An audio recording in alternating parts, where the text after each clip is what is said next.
तात्या काहीतरी करा गाड्या. जरांगे निघालेले आहेत, त्यांना थांबवायसाठी काय इलाज करता येईल विचार करा. तर तुम्ही बोला, काय तुमचं काय म्हणणं आहे? माझं काय म्हणणं आहे, तात्या जसं म्हणतील तसं करू आपण. पण तात्यांनी बी थोडंसं लक्ष घातलं पाहिजे, कारण जरांगे ऐकायच्या तयारीत नाही आहेत. ते तिथून निघाले आहेत आणि मला नाही वाटत ते थांबतील असं. तर तात्या तुमचं काय मत आहे ते तुम्ही स्पष्ट भाषेत सांगा. आम्ही त्यांना सांगून थकलेलो आहे. हे बघा, तुम्ही काय काळजी करू नका. मी भारत पाकिस्तान युद्ध थांबवलं तसं जरांगेंना सुद्धा थांबवू शकतो.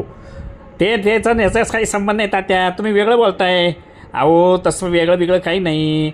मी भारत पाकिस्तान युद्ध थांबवले का नाही? थांबवलं. तेव्हा तुम्ही माझ्यावर भरोसा टाका, मी बरोबर करतो. बरं, मी जबाबदारी घेतो, तुम्ही घेऊ नका. तुम्ही का बसा, तुम्हाला काही कळत नाही. मी आहे ना इथं. तात्या ते जवळ येऊ राहिले आपल्या. तुम्ही लवकर काहीतरी करा. इथं बसून काही होणार नाही. एकदा ते पेटले की पेटले. त्याच्यामुळं जरांगेंना थांबवायसाठी तात्या करा काहीतरी. इथं बसू नका. मी बरोबर दोघांना दोन्ही बाजूनी त्यांना पॅक करायचा प्रयत्न करतो. मी जातो स्वतः आणि त्यांच्याशी बोलतो. तुम्ही मध्ये तोंड घालू नका आणि तुमच्या त्या याला तर अजिबात घालायला सांगू नका. मी बरोबर करतो. मी भारत पाकिस्तान युद्ध थांबवलं का नाही? तुमच्या त्या यांना विचारा ना. मी थांबवलं युद्ध ते तुम्ही? अरे काय बोलता तुम्ही तात्या? हे बघा, तुम्हाला माझं ऐकायचं नसेल तर मी काही मध्ये करणार नाही. जरांगे आणि तुम्ही तुमचं बघून घ्या. मला याच्यामध्ये टाकू नका.